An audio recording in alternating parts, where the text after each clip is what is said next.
Les forces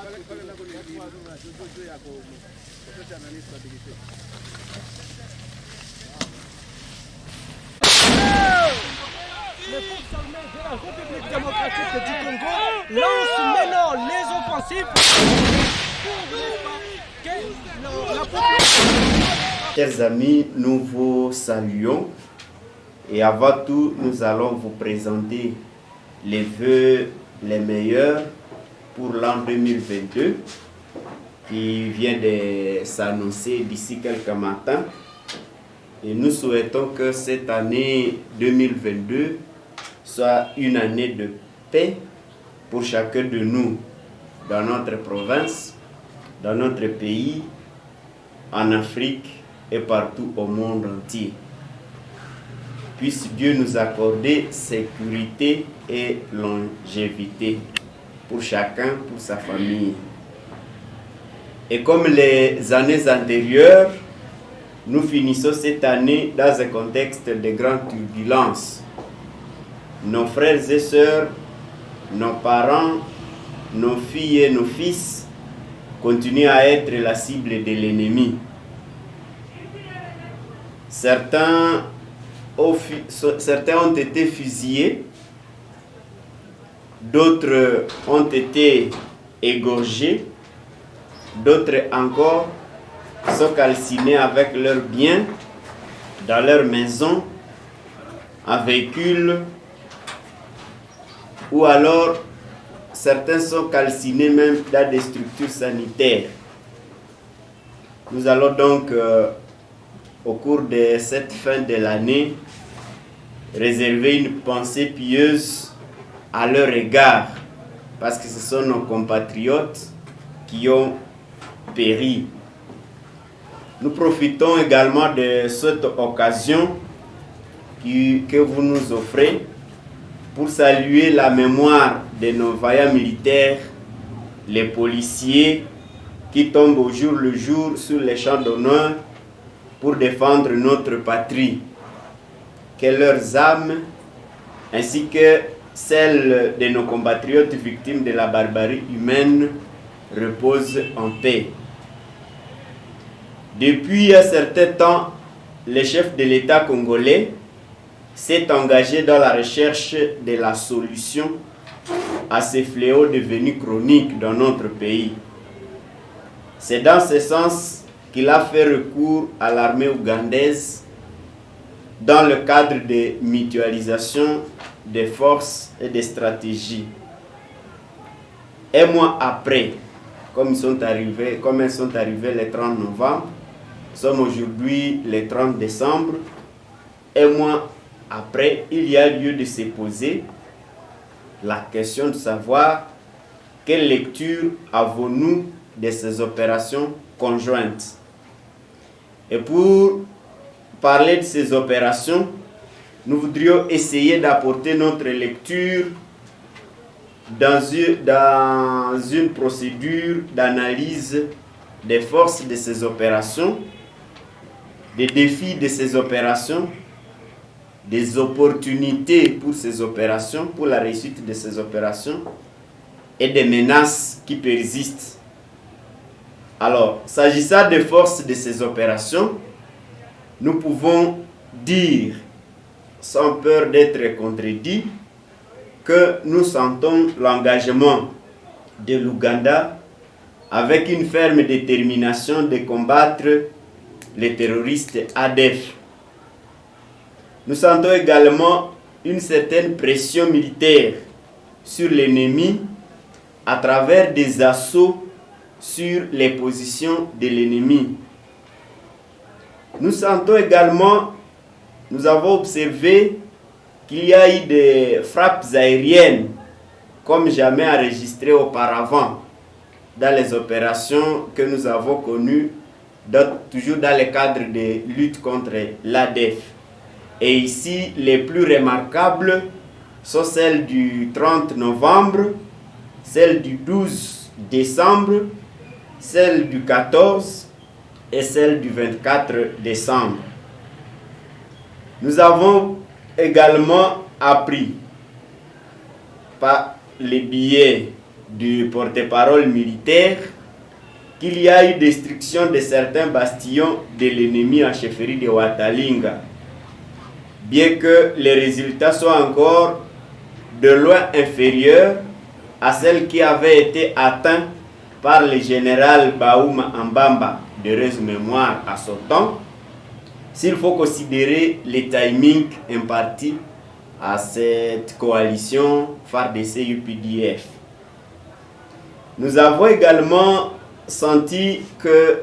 observé également que le tronçon Kamangombaou est en train d'être réaménagé par les génies militaires ougandais. Et c'est là justement pour faciliter non seulement le trafic des civils, mais aussi et surtout les déploiements militaires sur ces tronçons.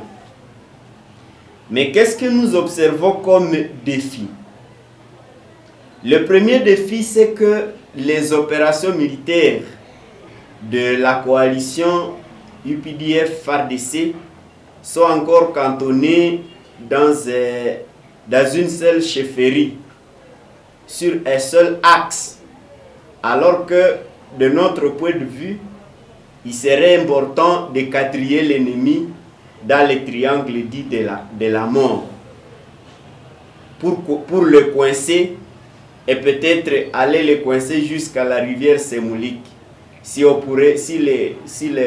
force pourrait venir par la chefferie de Watalinga, comme c'est fait, les secteurs Ruwenzori et les secteurs Benimbau, et aller se rencontrer soit au pied du mont Ruwenzori, soit sur le long de la rivière Semoulik. Et donc, cette manière d'opérer ne nous enchante pas. Nous avons également souligné le fait que cette force est entrée, mais sans respect des dispositions constitutionnelles. Si vous lisez notre Constitution aux articles 213, 214, 215, 216 et 217, vous constaterez que les dispositions des accords et traités internationaux n'ont pas été respectées comme il se doit. En fait, avant que cette armée n'arrive, il serait important que de manière officielle, les chefs de l'État annoncent au Parlement et que le Parlement acte cette arrivée. Mais ce qui a été fait, c'était plutôt presque le contraire. Tantôt, ce sont les députés qui disent que c'était sur leur demande à travers une commission, alors que c'est l'institution présidente de la République qui devait saisir officiellement l'Assemblée nationale. Donc cette disposition n'a pas été respectée. On dirait qu'il était question d'une invitation amoureuse où les pays amis appellent un autre pays ami pour une question de souveraineté nationale. Cette manière de faire ne nous a pas enchantés. Un autre élément que nous considérons comme défi, c'est que il n'a pas existé un traité ou un accord, ou alors si cet accord a existé, cet accord n'a pas été rendu public conformément à la disposition de l'article 204 de la Charte des Nations Unies. En fait, lorsque deux pays signent un accord, selon la disposition de cet accord, de cette charte, il faudrait que cet accord soit rendu public. Mais cela n'a pas été fait. Et cela, justement, développe au sein d'une frange de la population des inquiétudes sur les motivations profondes de l'Ouganda pour mener ses opérations au Congo. Et c'est là justement que nous aurions souhaité que notre Parlement puisse éclairer l'opinion, ou si ce n'est pas le Parlement, alors ça devra être le gouvernement. Bien sûr, 10 jours après, il a été signé un communiqué conjoint entre l'armée congolaise et l'armée ougandaise. Le communiqué qui avait été signé à Bunia le 9 décembre, mais ces communiqués ne peuvent pas tenir lieu des accords ou des traités à bonne et due forme qui doivent qui doivent définir les cahiers de charges de chacun de ces pays. Et un autre défi, c'est que nous avons l'impression que les forces ougandaises sont en train de disperser l'ennemi au lieu de le neutraliser. On les frappe de l'est et on les laisse aller vers l'ouest, et entre-temps, la coalition FARDC-MONUSCO n'empêche pas cet ennemi à traverser la nationale numéro 4, celle qui relie Beni à Komanda, en passant par Oicha et Eringet, et la nationale numéro 44, celle qui relie Beni à Mambasa, en passant par Mangina. Et là, on sent que l'ennemi est en train de faire ses mouvements dans ces régions, alors que nous y avons les FARDC et la MONUSCO qui devraient empêcher l'ennemi à faire ses mouvements. Et c'est là justement, lorsque les opérations sont intensifiées du côté de Watalinga, il y a 3 possibilités que cet ennemi nous échappe, 4 d'ailleurs. La première possibilité, c'est que l'ennemi peut longer la rivière Semoulik, atteindre le lac Édouard et aller renforcer les M23 qui sont en train d'opérer dans le Rutshuru. La deuxième possibilité, c'est que cet ennemi peut prendre les véhicules de transport en commun et longer la route numéro 2, celle qui va de Beni vers Goma en passant par Butembo. Ou alors l'ennemi peut s'allonger vers l'ouest du territoire de Beni et passer par l'extrême ouest du territoire de Lubero et aller atteindre les FDLR qui sont dans le Walikale, dans la région de Pinga. Et là, ça deviendra compliqué pour les compatriotes qui sont sur ces passages-là. Et donc, nous sommes en train d'estimer qu'il serait important que les FARDC puissent boucher toutes ces voies. Et l'autre possibilité, la quatrième que j'ai annoncée, c'est celle de se disperser dans la grande forêt équatoriale et aller se réorganiser à partir de la forêt équatoriale, dans les Mambasa, dans l'Irumu, autour de Bunia, ou alors se diriger du côté de Mahagi et ainsi de jouer l'UPDF qui est en train d'opérer de ce côté-là. Donc, au-delà de tous ces défis, il y a quand même quelques opportunités, même si elles ne sont pas nombreuses, qui pourraient permettre la réussite des opérations. La première opportunité, c'est la population elle-même qui est en train d'appuyer les FARDC à terme de renseignements, à terme de collaboration dans le cadre de conduite des opérations. Et la population civile reste disposée à collaborer et à accompagner ces opérations pourvu que ces opérations aboutissent à la neutralisation de l'ennemi.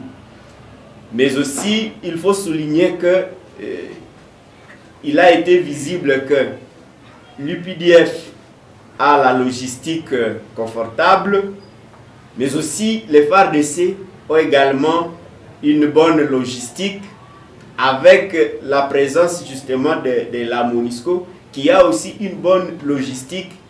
Si toute cette logistique est capitalisée et mise en commun pour une même cause, l'on pourrait arriver justement à neutraliser cette force du mal qui n'a que trop duré. Alors, il y a aussi quelques menaces qui risquent de compromettre la réussite de ces opérations. La première menace, c'est la position du Rwanda qui, lorsque ces opérations ont été lancées, a précisé qu'il est en train de suivre de près ces opérations, et si jamais ces opérations s'orientaient vers le sud, il ne manquera pas à réagir. Et curieusement, quelques jours après, on a vu le M23 devenir encore une fois actif dans le territoire de Rutshuru, notamment à Tchanzu, même en Mbuzi. Et il y a d'autres qui sont en train d'apparaître du côté de Rugari, même si du côté de Rugari, on accuse plutôt les Nyaturabazungu ou la coalition FDLR avec les Nyaturabazungu. Mais aussi, on est en train de penser que les M23 seraient en train d'appuyer cette milice qui est en train de déstabiliser Rugari dans les territoires de Rutshuru. Une autre menace, justement, c'est la position ambivalente de la MONUSCO. La MONUSCO qui annonce rester déterminée à appuyer les FARDC, mais on ne sent pas cet appui dans les zones où il n'y a pas la présence de l'UPDF. Comme je l'ai dit tantôt, avec l'appui FARDC MONUSCO, on devrait sentir le feu qui serait en train de contraindre ou de contenir l'ennemi à ne pas traverser de l'est vers l'ouest. Et la troisième menace, c'est justement ce que nous venions d'évoquer, c'est la présence du M23 qui semblait être un mouvement dormant, mais aujourd'hui on sent qu'avec le lancement de ces opérations, il devient actif. Et lorsque le M23 devient actif, cela justement risque de déconcentrer les forces armées de la République qui sont en appui avec tous les autres partenaires dans ces opérations. Et enfin, comme menace, c'est la position également des Maïmaï qui parfois semble déstabiliser l'armée congolaise, pendant que cette armée devrait se concentrer sur les opérations.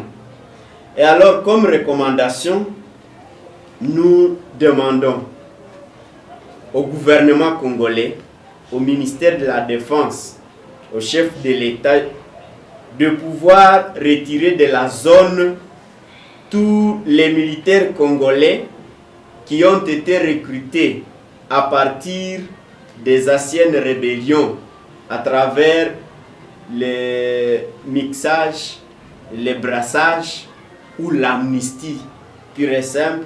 On aurait souhaité que ces militaires soient retirés de la zone opérationnelle pour maintenir notre perception saine sur les forces armées de la République. Cela pourra renforcer la confiance des civils envers son armée. Et une deuxième recommandation, nous souhaitons que les accords ou les partenariats entre l'UPDF et les FARDC soient plus ou moins clarifiés, parce que avec le doute qui a plané depuis les anciennes rébellions, depuis ces anciennes tentatives de déstabiliser la RDC, l'on ne sait pas sentir que cette fois-là, cette présence sera la solution. Mais une fois on clarifie cette position, ces accords, la population pourra avoir une ferme confiance envers ces opérations qui sont en train d'être menées et que nous estimons que cette fois-là pourra aboutir au résultat escompté. La dernière recommandation, nous l'adressons à la population de maintenir sa collaboration, sa bonne collaboration avec les FARDC, la police, tout en restant mobilisé justement pour une autoprise en charge. Mais malheureusement, parfois, quand nous parlons de l'autoprise en charge, il y en a qui pensent que nous appelons à la force négative où chacun doit prendre son arme pour se défendre lui-même.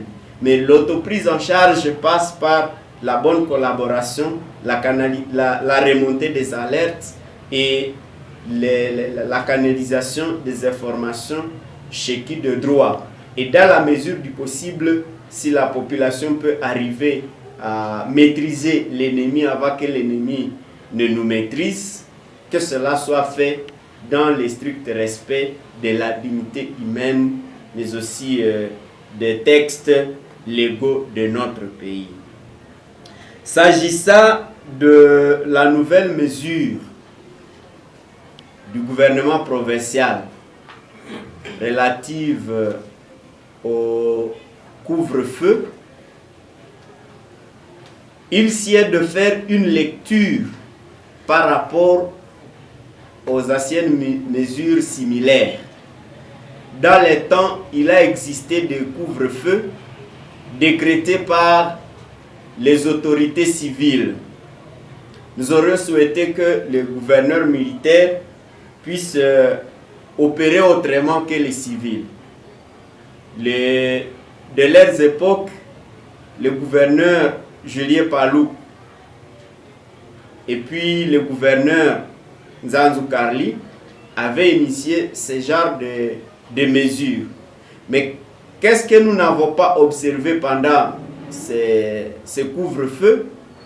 Il a été constaté que parfois, pendant le couvre-feu, les agents de l'ordre ne sont pas arrivés à neutraliser l'ennemi ou à l'arrêter. Bien au contraire, ce sont les civils qui ont été parfois arrêtés et une fois arrêtés ont été libérés moyennant la rançon alors qu'ils n'ont pas été accusés, n'ont pas été chargés d'avoir participé à la déstabilisation de la zone. Il y a même certains civils qui ont été arrêtés en dehors des heures du couvre-feu et d'autres qui ont été même arrêtés dans leur parcelle, mais pour être libérés, il fallait payer la rançon. Ça risque d'être encore une fois une occasion pour notre police de pouvoir se créer de l'argent sur les dos de paisibles populations pendant ces heures ou sous prétexte de couvre-feu. Un autre aspect, c'est que pendant les heures de couvre-feu, on a enregistré dans certains endroits de notre province des situations bizarres. Je vais souligner ici, en 2016, à ville de Butembo, pendant les heures de couvre-feu, la population civile qui s'y était opposée avait réussi à arrêter des suspects qui portaient des tenues militaires alors qu'ils n'étaient pas des militaires officiellement reconnus dans notre armée. Pendant les heures de couvre-feu à Beni, il y a eu des massacres à pleine ville, mais aussi certains symboles de l'État ont été vandalisés. On se rappellera par exemple lorsque on avait amputé la tête de la statue de Enoch Moving pendant les heures de couvre-feu. Très récemment, à Butembo, pendant les heures de couvre-feu, un taximène a été tué à 22 heures au quartier Kitoulou, au rond-point Mawilinga. C'était déjà à 22 heures, 22 heures qui correspondaient justement aux heures de couvre-feu. Et donc, nous aurions souhaité que le gouverneur militaire développe des stratégies qui n'ont pas été essayées par les civils, parce que ces stratégies essayées par les civils n'ont pas payé. Et à ce moment-là, par exemple, dans cette administration de l'état de siège, l'administration militaire ou policière pourrait initier la jeunesse aux tactiques de renseignement ou aux tactiques de guerre, l'animat des armes, mais au moins les renseignements, pour que ces heures dites de couvre-feu soient une occasion pour les civils de pouvoir remonter les informations aux agents de sécurité. Parce que quand bien même il y aura le couvre-feu, les maires de ville, les commandants de la police ou des FARDC ne sauront pas placer les policiers à chaque maison, à chaque quartier, à chaque cellule, dans chaque tronçon. Et à ce moment-là, l'ennemi peut circuler parce que après avoir maîtrisé les renseignements sur les agents de la sécurité, il risque de circuler avec assurance qu'il ne sera pas appréhendé ni par les civils, ni par les agents de la sécurité. Or, si on capitalisait la présence des civils à l'extérieur, cela pourrait renforcer justement les renseignements et permettre à ce que l'on puisse repérer l'ennemi. Encore faut-il noter que l'ennemi repère là où il va opérer la journée, et il peut opérer la journée comme la nuit, mais cela n'est pas tributaire au couvre-feu. Et donc, nous demandons au gouverneur de pouvoir assouplir sa mesure tout en la maintenant justement sous d'autres formes et permettre à ce que les civils puissent participer également à leur propre sécurité en partageant les informations à la personne attitrée ou chez qui de droit et ne pas limiter les mouvements de la population civile sous peine de faciliter justement la circulation de l'ennemi dès lors qu'il saura qu'il n'y a personne qui sera en train de les percevoir. Voilà donc, chers sœurs et frères, les quelques éléments que nous avons voulu partager avec vous. Et dans tout ce que nous avons dit, si vous estimez qu'il y a une question qui peut être éclairée, elle peut toujours être posée. Mais sinon, nous ne saurons plus revenir sur tous ces aspects à Swahili et à Kinanda. Président.